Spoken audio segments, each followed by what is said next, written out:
King Country are hosting Buller. I love the story of Buller. They're a tiny little union. There's only 4 clubs in the union, and yet they punch way, way, way above their weight, and they have done for the last 3 or 4 seasons. King Country, they're another small union, quite large geographically, small in population. Lots going on in both of these unions. Here come the Buller team. Look at this, a starting 15 with 809 caps. Another 168 on the bench. Luke Brownlee, 183. Phil Beveridge, 164. Logan Mundy, 105. Andrew Stevens, 94. Penny Naimbanivalu, 84. Goodness gracious me. That is experience.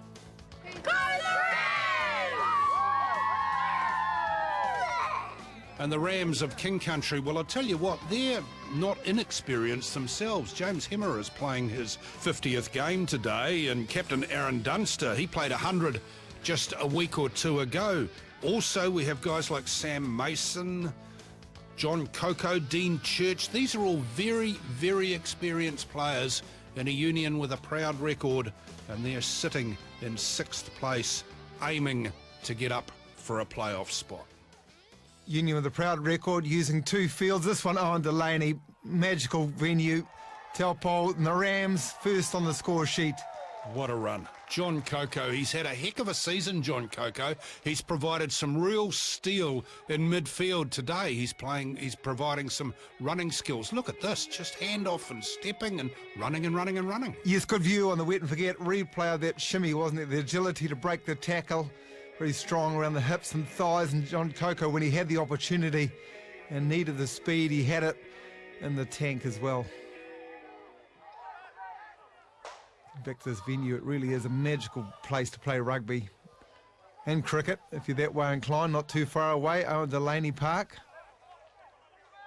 Yep, terrific venue. They played the Under-19 Championship here just the other week. Oh, there's a try. Anthony Taylor, he's already scored 4 tries this season, slips across for his 5th with some wonderful footwork. I've got to say, Buller really did need this. They had the field position on the wet and forget replay to get themselves back in this game. If they win here, they're into the Meads Cup, which is going to be really important for Buller. They needed that, got themselves back into this match. Simon Sevens rep. Well, he's got a new coach too, if he chooses to keep playing. Tipping out of the back of the King Country scrum. Coco feeds Hemera. Hemera with Church now. Church got a hat-trick last week, and he's got another one this week. Dean Church. As good a backline move as you'd ever see, Mace, from a set phase. Some wonderful running. Passes out in front, some speed. We know how good James Hemera is. The distribution skills there, drawing in 2 players. And then the speed, the swerve. And on the swerve from Church, just not slowing down once more. Puts it down the wet and forget replay. And boy, this is getting a handy lead here for the Rams. Now the old front of the line out. Sneaky, sneaky stuff. And making an enormous amount of grounders. High tongue. Oh, might be a penalty advantage coming up. No, referee didn't signal it. James Dolman from Auckland. Ball finally comes free. That took an effort.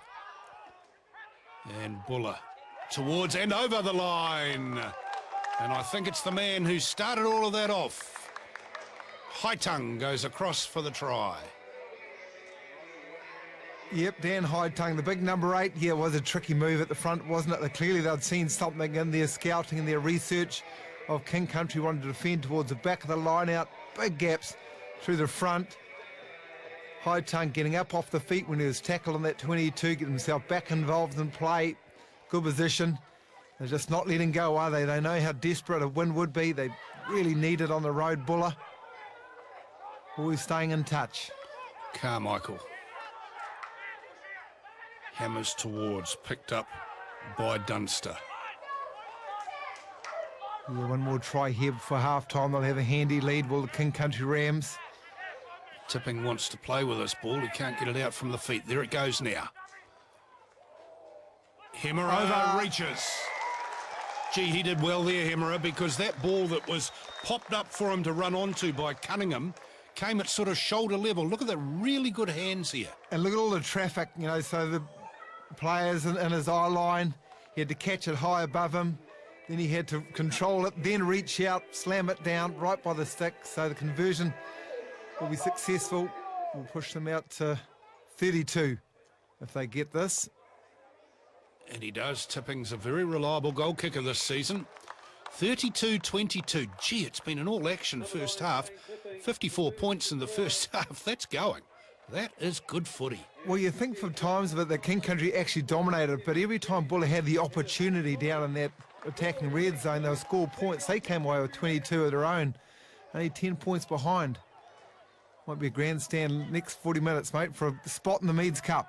High tongue flings it out wide, where Tailua flings it out even further. Lash running free. James Lash, oh, what a season he's having for Buller. Lash gets his try, and that drags us very, very nearly level. Remember, 6 points for a try in the Mitre10 Heartland Championship this year. Gee, he's been good for Buller, not just this year, but in previous seasons as well. You know, the kicking, normally we see him and he's clutch under pressure with the kicks, and that may come into it in this game here, which is starting to tighten up. He's got some speed as well. Oh, good hands, good quick hands. Turner with a little bit of space. Tipping. His pass sort of wobbles along the ground. Nobody wanted it at first, but eventually they get some go forward for it. Tipping again. That's better. With Mason. Good defensive line from Buller, though. Hemmer is in space, and one more pass. Church goes in for another one. Oh, that's 5 in 2 weeks, Karma. That's a wonderful try. It is an amazing try. I mentioned during the commentary there that Buller actually defensively matched up, and they were. What it came down to, unfortunately for them, was just a missed tackle. And now King Country, well, extend their lead slightly, but certainly not comfortable. Nambari Valu gets tackled just outside the 22. High tongue. Wide pass from him, Ellis. Ellis wants support, finds it. Very, very good stuff. Big Blair McElroy. He's just brought up his 50th game for the Union and gets his first try for the season. The pop pass here, you see, jersey to Anthony Ellis. Got through the line, he breached. He went down, popped, and then the depth of McElroy coming hard straight, coming on, good momentum. Conversion is deadly within James Lash's range. No doubt we're going to tie things up here. The man they call Sheep powered through. There's got to be a story there, doesn't there? The front of the line out moved before. That's the second time we've seen it in this game. This time, King Country weren't buying it quite as easily. Oh, knock on? No, penalty.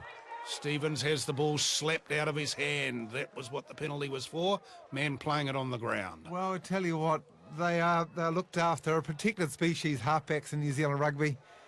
They cannot come through the ruck. You cannot sort of touch them before they've touched the ball, the little halfback. Well, I thought it was a knock on. This for the win. This for the victory. Lash. The right man to do it. And the flags go up. 40-38.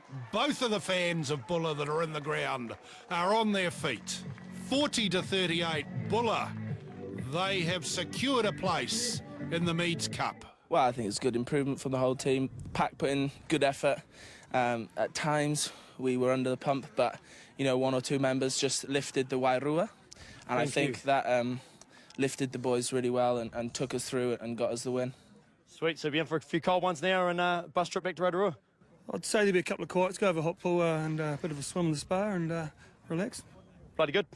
So next week, there they are, the semi-finals that we will have. Mid-Canterbury are in Ashburton against North Otago, King Country and Taupo against Poverty Bay. Wanganui at home to Wairarapa Bush, and South Canterbury at home to Buller. You're dead right, you don't get to the top by falling downwards. And the top teams have now been sorted out in each of the divisions for the Meads and the Lahore Cup. All that pre-season training, all that club season, all the pre-season for the rep stuff. And now we're to the sharp end of the season for them. 2 more games to go, semi-finals next week, final the week after, and we'll crown the new champions in the Meads Cup and the Lahore Cup. Mainfreight Rugby.